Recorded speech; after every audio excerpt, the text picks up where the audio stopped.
Greetings, everyone. My name is Emily Louie, and on behalf of Campbell and Company, I would like to welcome you to From Silos to Support, fundraising collaboration in the arts and culture sector. Thank you for joining us today. On this next slide, you'll see some logistics for those of you who may be new to our webinars.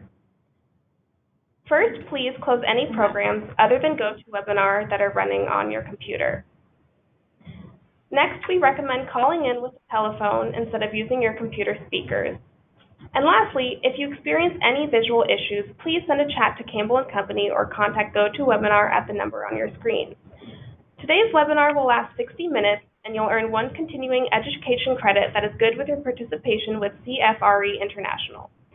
Within the next 24 hours, you'll receive an email from GoToWebinar that includes information on how to download your certificate. In that same follow-up email, you'll also receive a link to download today's slides along with a link to the recording. We do welcome questions throughout the webinar, so please use the questions box in the GoToWebinar control panel that should be on the right side of your computer screen. We will also hold time at the end of the webinar for Q&A. And with that, I'd like to turn it over to Campbell and Company Vice Presidents Melissa Berliner and Joanne Mills for introductions.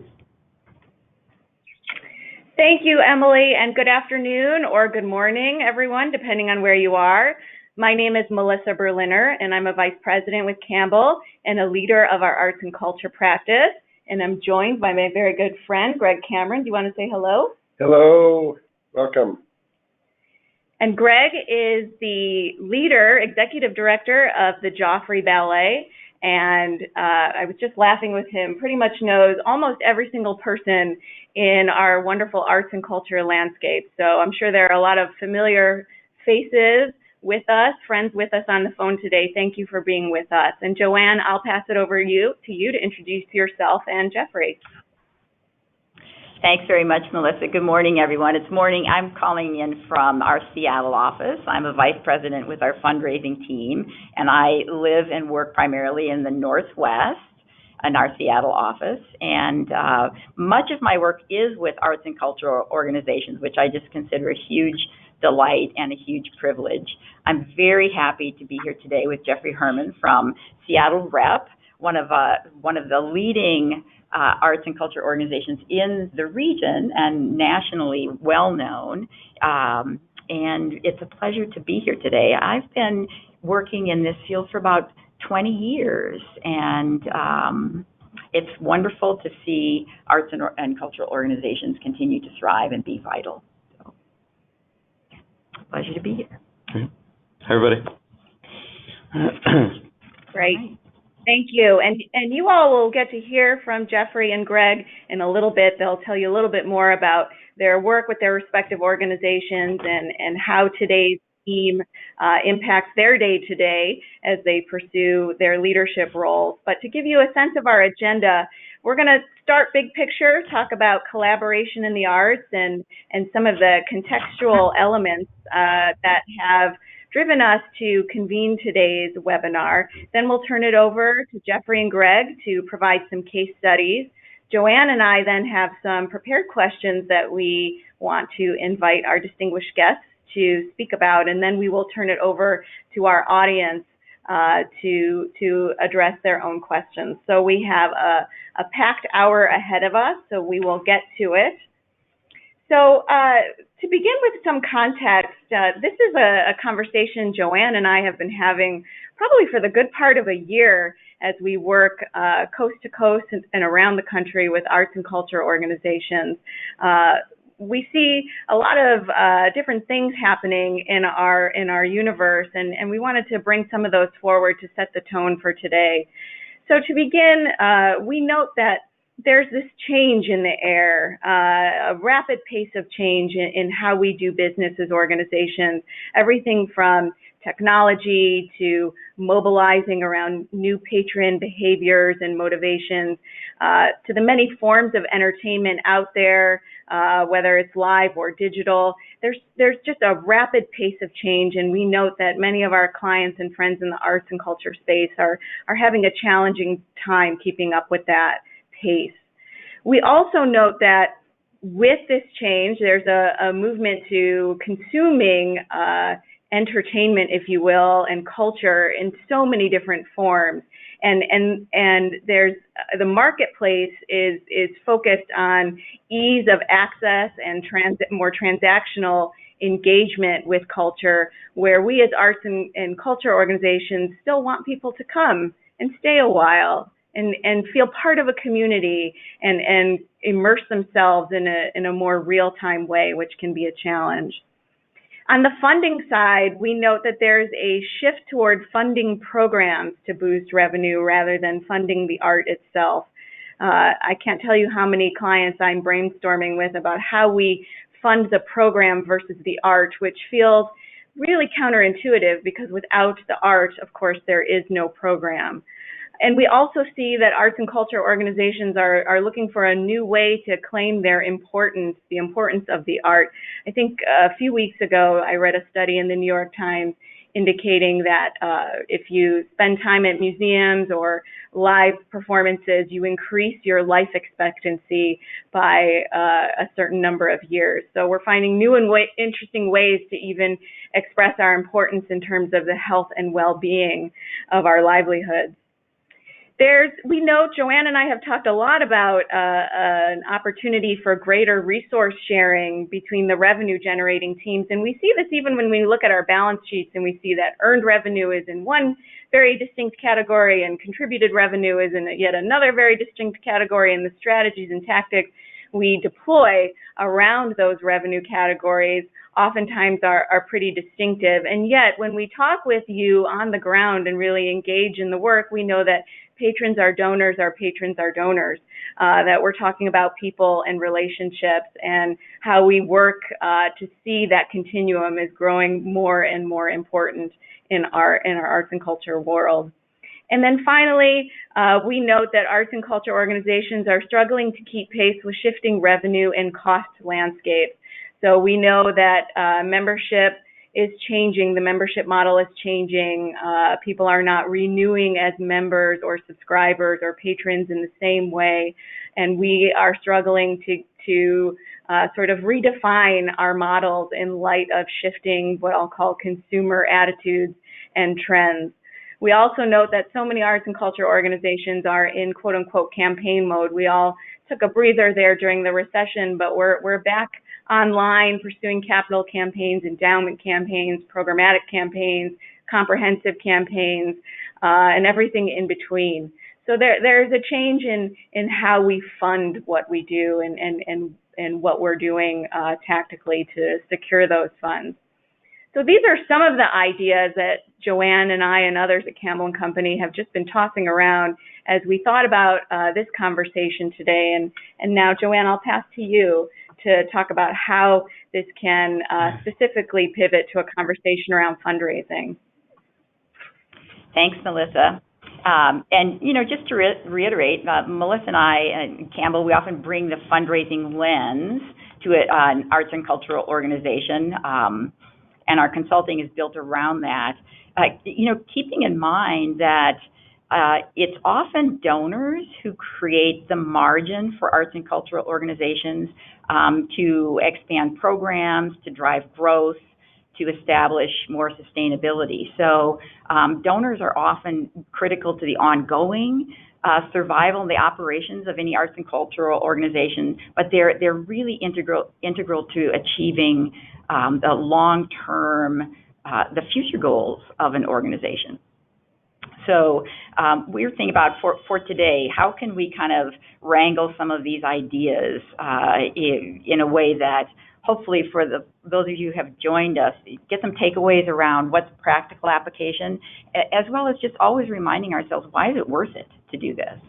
So we decided that we would rest our conversation today on this idea of dynamic collaboration.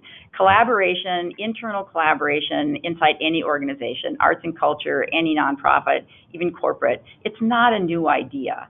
But what we see as organizations grow, and certainly this is true in arts and culture, it's true in the nonprofit sector over the last 20 years, there's been much more specialization within nonprofits, specialization in the fundraising departments in marketing and messaging, specialization in just like the ticket office, right? So the more specialization you get, the tendency is for people to start owning their area of specialization and becoming quite siloed internally, so that the collaboration is often a matter of just everyone gets in the same room once a month and reports out what they're doing. That turns out to be not the best use of all the resource of that brain trust in the room.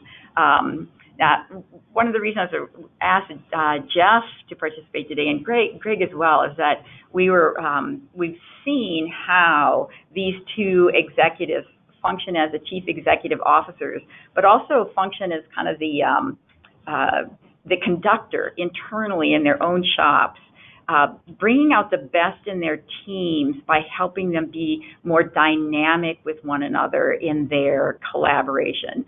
So that, and I've seen this, the board, the marketing team, the ticket office, the artistic director and his team, are actually influencing one another and building on each other's best thinking. It becomes quite dynamic, and so that sense of siloing, I'm an expert here, you're an expert there, I'm going to do my thing, you do your thing, begins to smooth out and become much more of, again, a dynamic collaboration. And I would say built around these three foundational ideas: that your customer, the person consuming your art and culture, is the donor. These are the same. This is the same person. And as you build dynamic collaboration, that customer experience becomes much more smooth, much more meaningful, and much more integrated. It's not a bumpy ride. And remember that donors often begin as customers.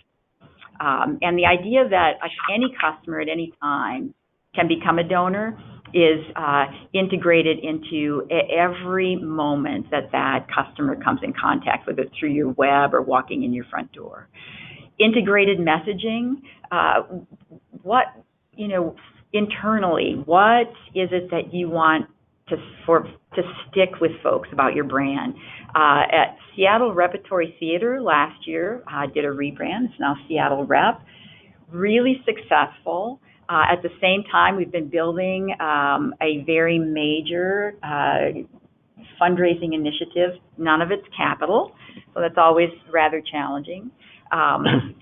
What is it that you want everyone in that organization to be saying and reflecting and carrying forward? One of the things that I've noticed at Seattle Rep is that there's a huge amount of enthusiasm and excitement around the rebrand and the messaging. The vision for Seattle Rep is theater at the heart of public life. When we told donors about that about a year ago, no one really understood what it meant, but everyone loved it. I think that's a really interesting idea, and it's now integrated into ticket office. It's on the playbills. It's part of the campaign messaging. And then adaptive fundraising, super important that the fundraising team is talking to their colleagues throughout. This is a systematic approach, staying on top of what are customers experiencing, how are they experiencing that as donors, what's the integrated messaging. Donors can feed back to the organization the messages that are sticking. It makes it very exciting.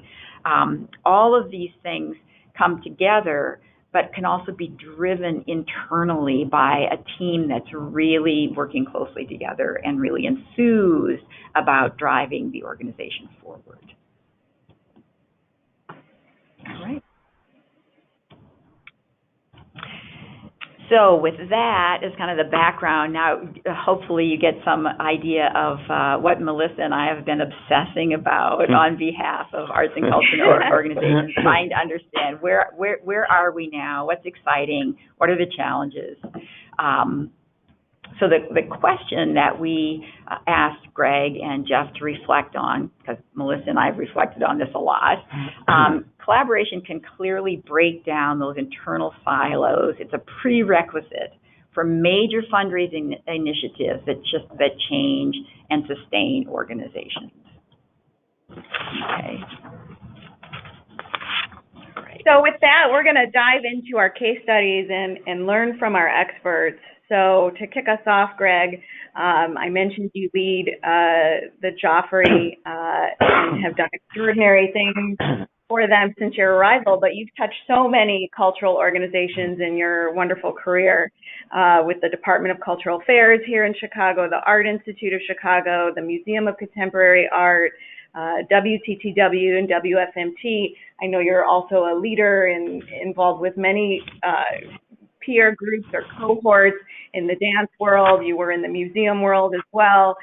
So you just bring so much depth and breadth to this conversation for which we're grateful. I'd love for you to tell us a little bit more about you and your work at the Joffrey and how this theme of collaboration has really come to light for you. Sure. Well, thank you, Melissa and Joanne and Jeff. It's fun to be joining colleagues and talking about subjects that are near and dear to me. And I feel like I did have the good fortune of starting my career working for the city's Department of Cultural Affairs, I think almost 40 years ago. Time flies when you're supporting artists and telling stories.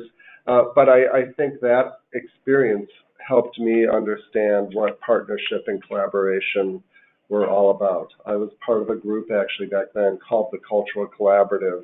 That was 12 people that over the years grew to be 80 or 90. And Chicago, for those of you that are joining us from Chicago, you know that Chicago is a city built on partnership and collaboration. So we really, I think, know how to do it well here. I think sometimes we do it better with external partners than internal partners, and this is something that I think about regularly. I believe in collaboration and partnership, but how do we make this work within our organization? When I arrived at the Joffrey almost 7 years ago, there wasn't a culture of philanthropy. To be quite honest, there was a culture of terror and fear, mistrust, many years of deficits, no endowment, but an artistic vision that was bold and exciting, and of course a legacy company that had been in existence for many, many years. It was all about telling stories through dance and movement, a quintessentially American ballet company. And I have, the good fortune every day of working with our artistic director, Ashley Weeder, who is indeed a partner and a collaborator. And over 7 years with a board that is aligned and a committed staff, we've been able to turn things around and going, we went from a organization with a $13 million budget with lots of deficits to a $21 million a year organization that is resilient and has an endowment that is growing slowly, steadily. It's nowhere near where we need it to be. And I think this has happened because we have worked collaboratively inside the organization. I am a firm believer, and then it's interesting when Joanne was mentioning marketing. When I worked at the Art Institute of Chicago, marketing was a 4-letter word. I mean, this is in the late 80s, early 90s. Museums didn't think that they needed to market. Oh, how the times have changed. We just closed the Andy Warhol exhibition here in Chicago, and if only the Joffrey had 10% of the marketing budget that the Art Institute had to spend to encourage people to visit. But so, it's incredibly important for teams to work together. And I would like to think at the Joffrey, we don't have silos, we have cylinders of excellence. Ooh, I like it. The teams are all in a space of excellence, but they do tend to want to stick in their lanes. And I think it is the way we budget, as Joanne mentioned. We create, a context to support that. So a couple of years ago, as we were looking at how can we grow and expand, and we've worked with Campbell and Company, and Melissa has been a trusted advisor, as have other members of her team, helping us think about growth and what could the organization look like. We realized that we, number one, needed a bigger team. We were very, very under-resourced on the staffing side. and that we needed to figure out how to get the team to work together. And we were successful in securing a grant from the Alphawood Foundation, a Chicago-based foundation that believed in audience engagement and audience development and was willing to support some staff positions, because we know as arts leaders that if you don't have a team of people doing this, the work just doesn't get done. And we were able to hire an additional person in the development team and 2 people on our marketing team that were all about creating a new way of thinking about audience.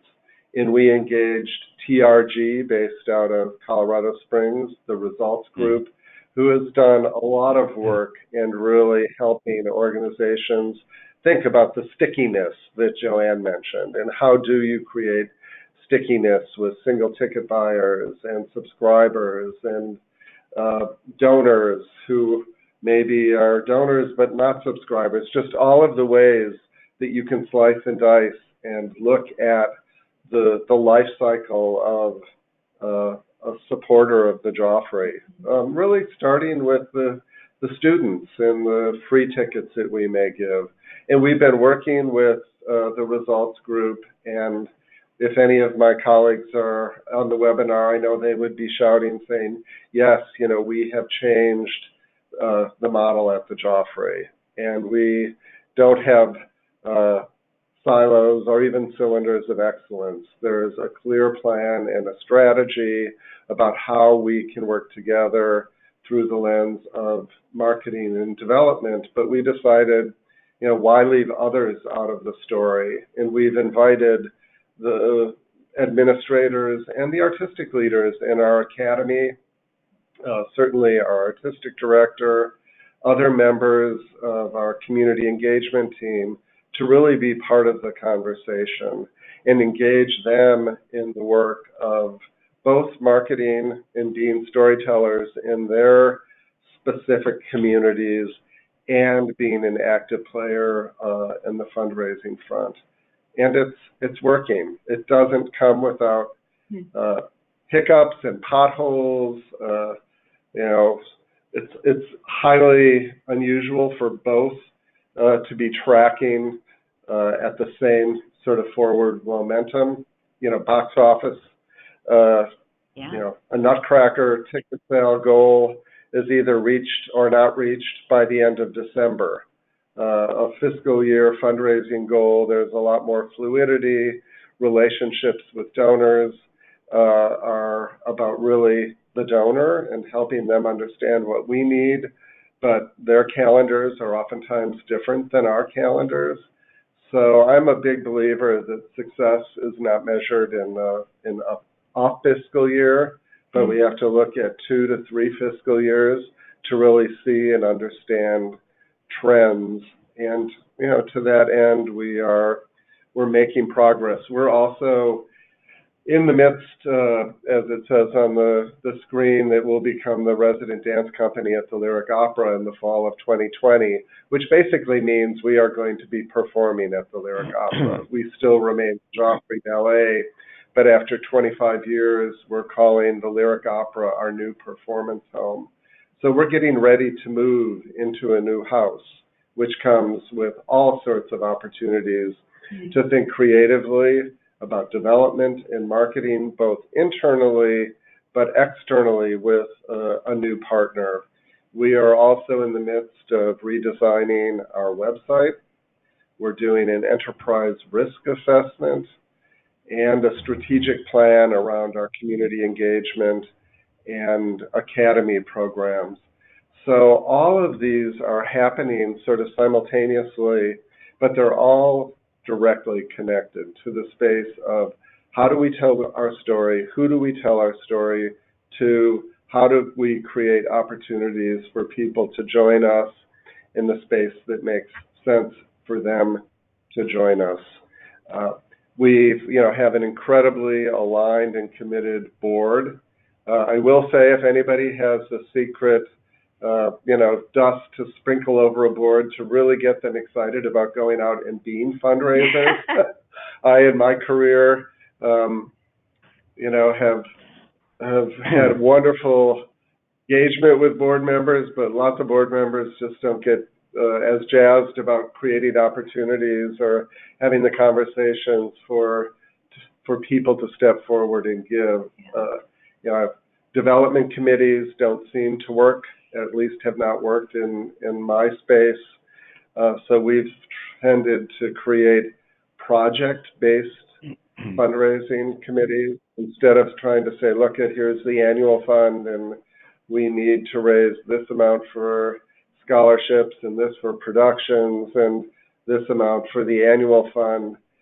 Finding a board member or a volunteer that is excited about what we're doing in the space of scholarships and creating a little mini campaign to, again, both work with the marketing and the development team. So those are just a few things. I maybe will stop and pass the baton. Sure.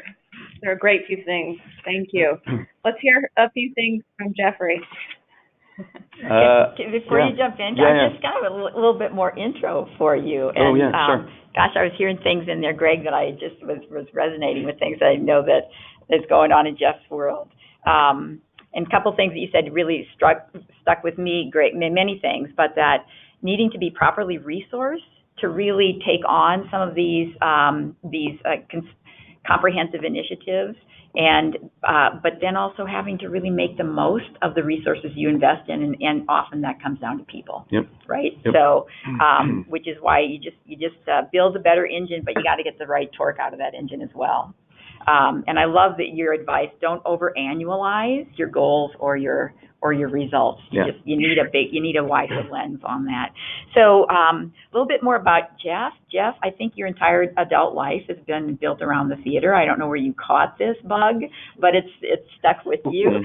Born on the East Coast, and English degree from Vassar, and then an MFA in theater management from Yale School of Drama, and then worked at Yale School of Drama, and then Washington, D.C.'s Woolly Mammoth Theater, which is, you introduced some pretty innovative ideas there about community engagement. You brought that here to Seattle, and also up in Alaska, in Juneau, working up there, and have been with Seattle Rep for 6 years. You're in your 6th year, I believe. Interesting, you guys are running parallel in terms of your tenure with your current organization. And Gregg, thanks for your candor about where the Joffrey was when you stepped in, because it reminds me a lot of what you stepped into, Jeff. That's kind of a metaphor, and it's also like the reality of the post-recession, some damage and some wreckage there that really need a lot of repair. And I think that your work has been transformative, as Gregg has been for the Joffrey. And right now, just the prestige and the confidence that the community has in Seattle Rep, and the enthusiasm and the excitement, and you're doing some really innovative, amazing things. So anyway, I knew you weren't going to say all that about yourself, so I just interrupted you to say it on your behalf. And with that, I'll be quiet. No. And it's great to be here with my friend Joanne, who's been a great advocate and friend and supporter while we've been going through this process of this campaign. So it's been fun, and great to be with my colleague there in Chicago. I've been an admirer from a distance of the Joffrey for many years. So Gregg, it's been great to meet you a little bit through this whole process. And there was a lot in what Gregg said that definitely resonated with me. I especially liked how it's sometimes easier for organizations to collaborate outside the organization with external partners than sort of inside the organization. And this is a subject that I've long been obsessed with, how we tear down silos in organizations, and how do we think of our organizations as one department instead of a number of different departments. And I think that actually really comes from my roots. And, I started at actually my very, very first job in the arts was running a ballet company in the Berkshires. So my roots are in dance, and there were 3 of us on staff. And so by necessity, everybody has to do everything. I mean, that's really where sort of a small organization, their orientation comes. And as Joanne said, as organizations get bigger and bigger and bigger, and you have more staff, there's more specialization, more departments, and then inevitably more silos sort of rise up. And what I found when I arrived at the Rep 6 years ago, much like Gregg described at the Joffrey, was frankly, an organization where there was pitched warfare between departments. I knew that the organization was not going to go anywhere unless we were all on the same team. We were all thinking ourselves as one department. And I've often said that the things that are going to move an organization forward actually lie in the spaces between departments. And that's where we need to get smarter and more effective about moving that forward. Now, how to do that? I guess no surprise. It really starts at the top with that relationship between the managing director and the artistic director. That really sets the tone for the organization. I know too many organizations where, that relationship is fractious, and the artistic director wants to spend all of their time in the rehearsal room and doesn't want to have anything to do with the business side of the operation. I've been very fortunate in my career, but I also think when I have interviewed, I've been looking for this, a partner who really wants to partner and wants to be involved in business decisions, and wants, the business leader of the organization involved to a certain degree in artistic decisions. And so that relationship between me and my artistic partner at Seattle Rep, Braden Abraham, really is truly collaborative. And I think the rest of the staff sees the way that we work, that we talk with one another, and that I think trickles down through the organization. Another sort of fault line that I've seen over and over again in the field really is between the development and the marketing departments, where the departments often seem to be fighting over the same person. The marketing department wants to sell them a subscription. The development department wants to solicit a contribution from them. Who's going to get to them first? Who's talking to them? Who owns them? This is a false choice that too many organizations, I think, sort of fall into that trap. After my first year at the Rep, I had the opportunity to hire a new marketing director. And one of the charges I made was, I said, look, you and the development director are going to be best friends. That is just the way it is going to be. And that is what I was looking for as I was interviewing. So we started off with that expectation in mind. And then I think we've done some innovative things with those departments to sort of build the relationship between them. Those two departments share a data operations team, which is responsible for supporting both of them.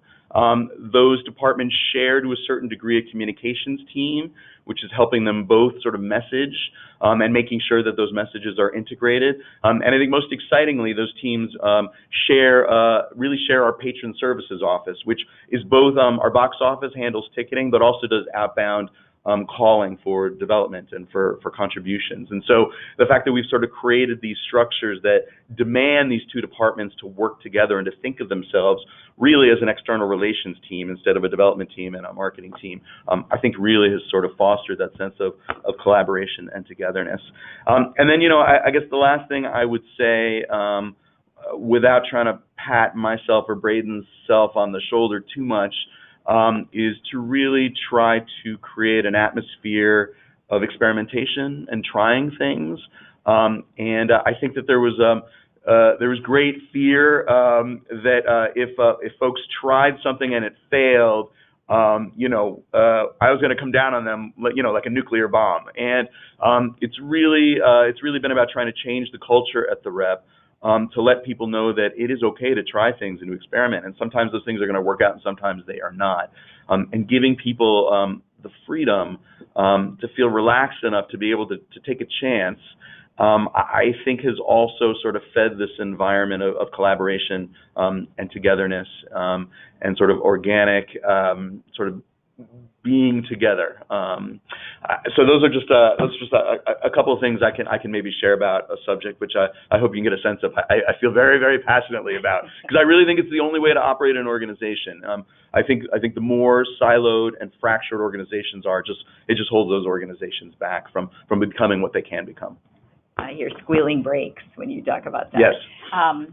Just say a couple of things about your board, because Gregg, I love that you said several times the board is aligned, as if that is ever a given. It's really not, and really creating, and often arts and culture organizations have really large boards. That's kind of the old patron model, right? Put all your largest donors on the board and have 50 people on the board. Yeah.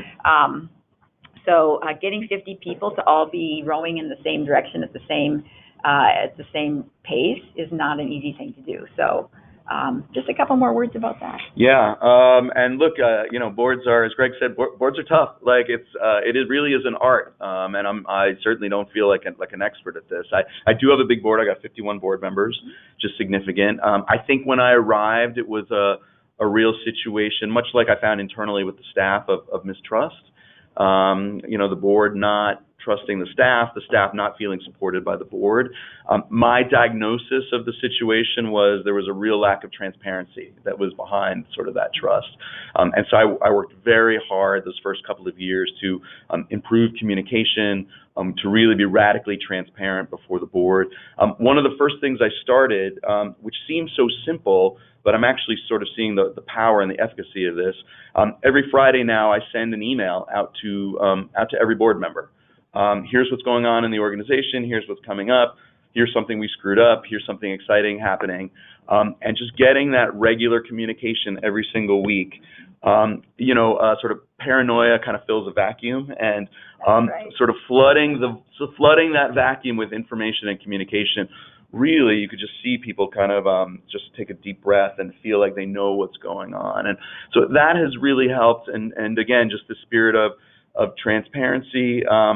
Adding staff members to our board committees has helped build relationships there. And personal relationships is the grease that makes all the wheels sort of run with that. And so those are a couple of things that I think have built that trust. And with that trust has come more collaboration and more willingness to participate in fundraising and sort of the other business of an organization. But really starts with trust, and I think that trust really starts with transparency and communication. Thanks, Jeff. Yeah. As Melissa said, we're going to leave some time at the end, and you can send in your questions. But before we get there, we do have a couple of questions that we'd like you guys to respond to. And Melissa, I think we have more questions than we can get to, so I'm going to skip the first one on our list and go to the second one.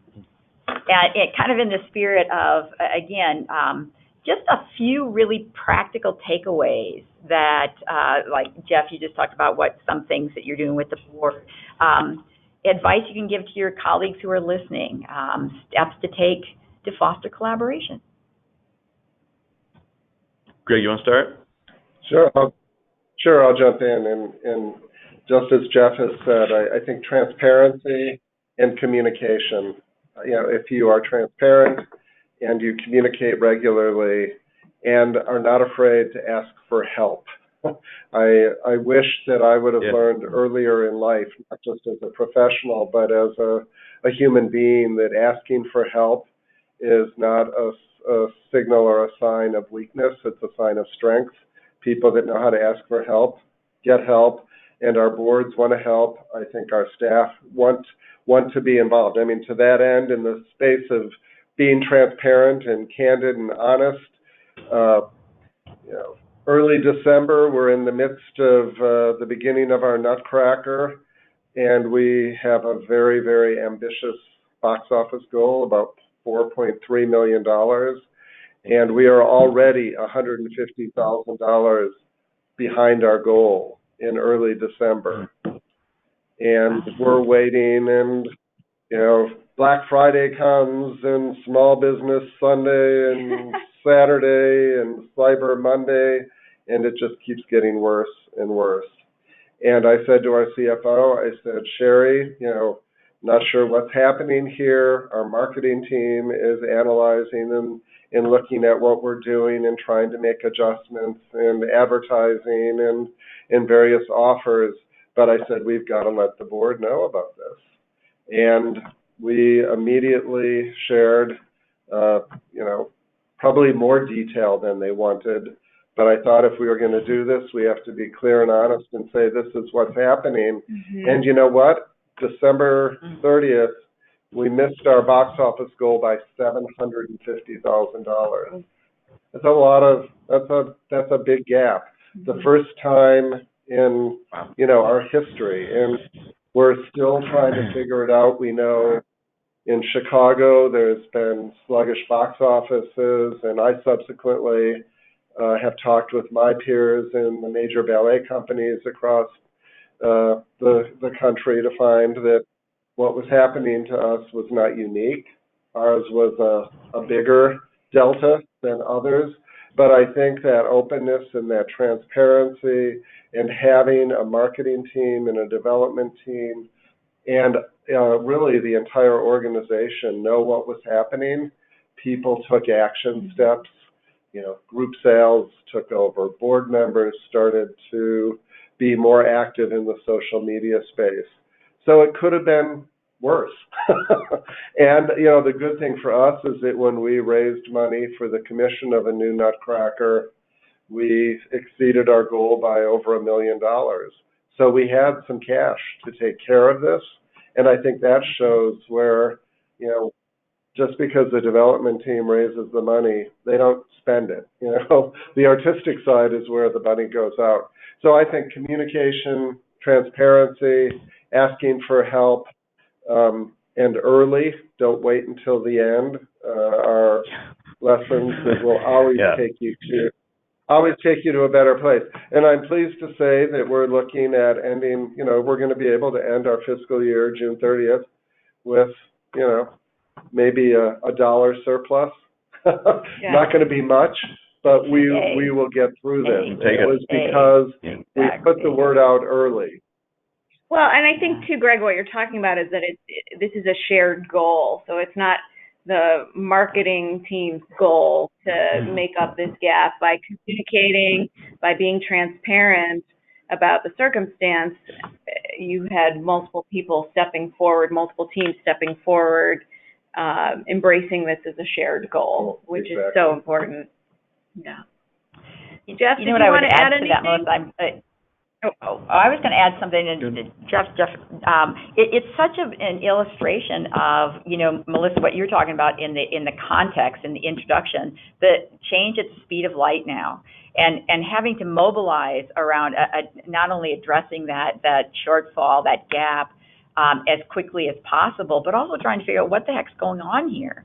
And because you're still going to have to go on in the marketplace that you live in and that you work in, and it just you need everybody leaning into that question to try and figure out what is going on here, what does it mean for us, how can we mediate this if it's going to be more than this year, and that's where you can't spend 6 months breaking down silos so people will share and talk to one another. You have to have all of that in place to deal with that kind of rapid change that just demands some kind of response. Yeah. So, I guess everything Gregg said. The only thing I maybe would add is it really change starts, at home. So it really starts with me. I have to be modeling the behavior that I want to see throughout the organization. So that's my relationship with Braden. That's my relationship with the board, how I'm communicating, who I'm inviting to meetings, and me just continuing to pound home this idea of one department, and making decisions, whether it's budgeting decisions or structural decisions or hiring decisions that are going to be in alignment with this. It starts here. Lead from in front and by example. That's right. Well, let's move on to the next.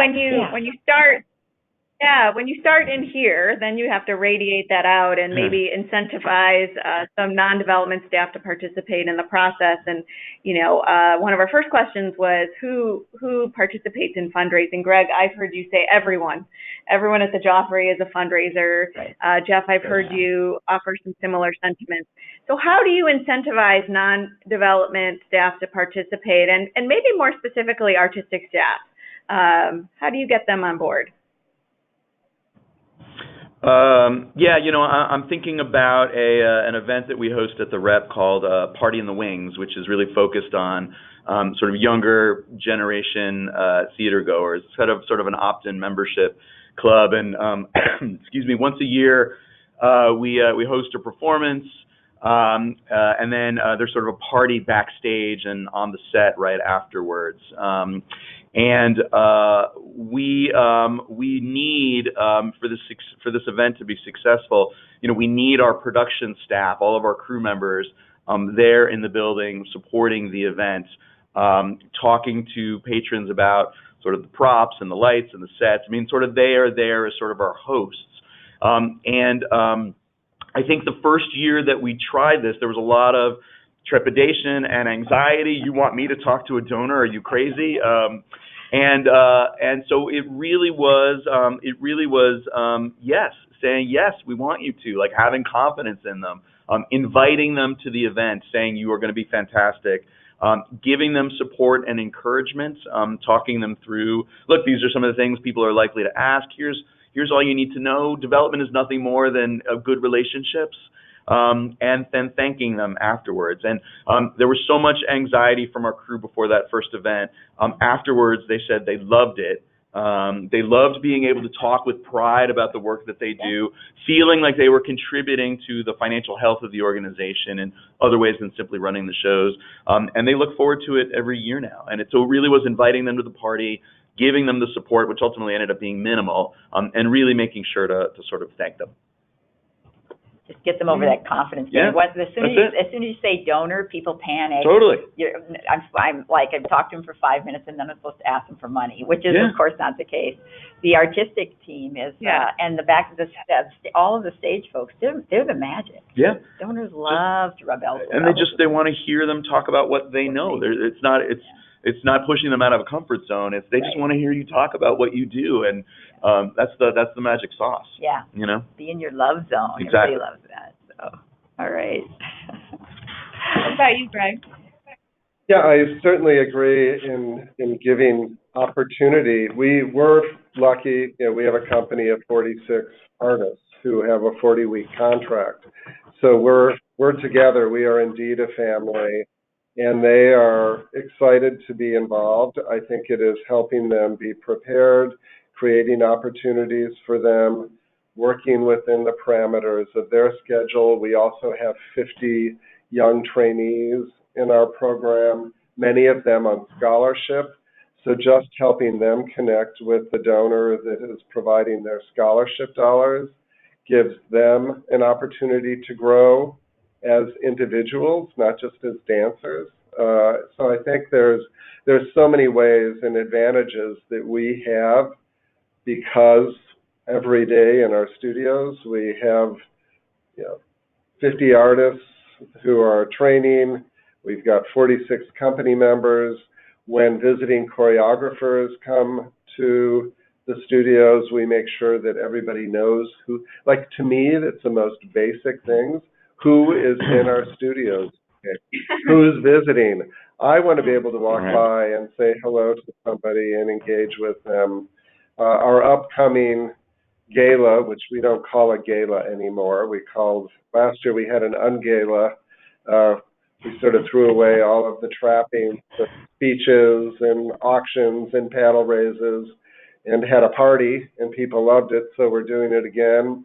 But two of our company artists are co-chairs of that for the first time in the history of the organization. It just seemed to make sense. What a great idea. So I think there's just lots of easy ways to, to look at what are we doing in our program book. There used to be a letter from our artistic director and a letter from me. I've given up my letter, and our community engagement director wrote the letter. Our upcoming program that opens next week, Stephanie Martinez, who's one of the young choreographers who received a Winning Works Fellowship from us, is writing the letter.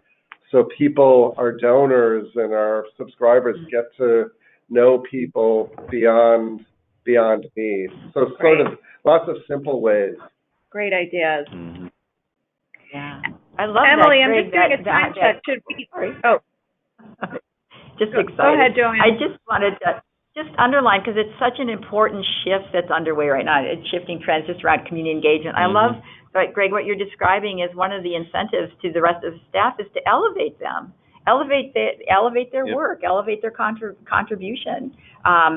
Really breaking down those old models of who has status, who's important. All of that is just like that's last century. So, indeed. Right. I was just going to check in with Emily to see if we have any burning questions from our audience. I'm looking at the time and recognizing that, Joanne and I could talk all day with these guys, but maybe somebody out there has a question they want to ask. Yeah. We do have several questions. I'll start with one for Gregg. can you please tell us about the enterprise risk assessment and what the goal of it is? Good question. Sure. We are working with the Kellogg Business School here in Chicago has a program where they put board fellows into organizations, and we're working with a young woman, Emma Rolfe, who's a joint JD MBA student, and part of our responsibility is to find a project for her. And about 6 months ago, I was just thinking about all of the vulnerable spaces that exist in our work environment and it started with financial risk. Like what happens if there is another 2008? How long could we survive if the worst things happened? And in the context of that conversation, talked to the new chair of our audit committee, which was called an audit committee, and we subsequently now have an audit and risk committee. But Patrick Gallagher is the chair of that committee, and many of you may have heard of the firm A.J. Gallagher. It's one of the largest insurance companies in the world, really. And Patrick and I decided that it made sense to really look at enterprise risk. So Emma is interviewing staff, board members, and basically the first question she asks them is, what keeps you up at night about the Joffrey? And trying to identify every possible risk that exists. We have an academy. We're dealing with young students. So there's all the risks around safety and safe work environment. I was in New York 2 weeks ago with my colleague Kathy Brown at the New York City Ballet, and I'm sure on Monday morning when she woke up, she didn't expect a broken water main in front of Lincoln Center to have created risk. The theater had to be closed. So it's looking at every possible thing. We expect to probably identify, 100, and some things are maybe small risks, some are financial risk. The big issue around this is once you identify risk, then you have to develop the plan to deal with the risk. But we're feeling good. It just feels like the right thing for us to do as a mature, organization, and to be prepared. I guess it's anticipating what might happen so we can be ready for it. Mm-hmm. Be happy to, send you some information. Yeah. I mean, and trust me, we're not setting the course for this. Other organizations have done it, but it's going to make me sleep better at night, knowing what might there you go. be a problem. Great. Thank you so much, Gregg. I think we have time for one more question. How do I build incentives for everyone to be a fundraiser at my small organization with less than 5 full-time staff when everyone's already overworked doing the main aspects of their non-fundraising job? Well, I guess I would say I don't think of I wouldn't think of it as adding more responsibilities. So in other words, I think that what folks are already doing as a part of their normal day can double as a fundraising opportunity, whether that's inviting donors into tech or to come in to come into a play reading, or I think underneath that question is a worry that they're going to have to start going out on dinners and events, and we're going to add another 40 hours of work onto their job. But actually, I think what most people do on their day-to-day sort of life in an organization provides an opportunity to open up a window to a donor, which could get them excited, more connected, more understanding of what's happening inside of an organization. I really think of it as efficiency in a way. It's like allowing, this thing that we're already doing, let's have it, do double duty. Invite a donor in to sort of follow you around while it's happening. So I think there are ways to think about this in ways that are not going to be adding a lot of work, but it's just inviting more people to the party. Yep, I agree with that, and I want to ban the word busy. If I hear Yes. another person say, "Oh, I'm so busy," I don't Yes. want to be around people that aren't busy, but what I want people to come and say, "I'm so creative. I'm so passionate." If people are thinking about creativity, it inspires you to do more, and it feels good. Busy makes you, Yeah, you know, right. so like remove that word from our vocabulary. And I think arts organizations have thrived because people have been creative, not because they've been busy. Busy doesn't get you anywhere. Yeah, true Yeah. that. Good point. And I think things that we think are routine and boring, we have to remember are new and fresh and interesting to outsiders. You know, I never have to sit through another tech rehearsal again in my life. But that is an amazing thing for somebody who's never been exposed to that to be a part of. And so we have to look with a fresh set of eyes at the things that we're doing in our normal day-to-day life and say like, maybe this is an opportunity to involve somebody or to expose them to what we're doing and to build relationships. Thank you so much for answering those questions.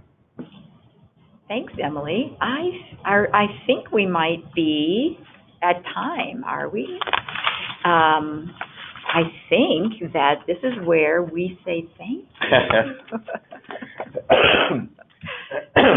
Thank you for taking time out of your super creative day. Thank you. Good point. It was a pleasure. It was a lot of fun. We could go on and on and on. Everybody. Maybe it's a part two, I'm hearing. I think Thank so. you. Yeah. Bye-bye. Thanks, everyone, for joining us. Bye-bye. Thanks, everyone. Take care.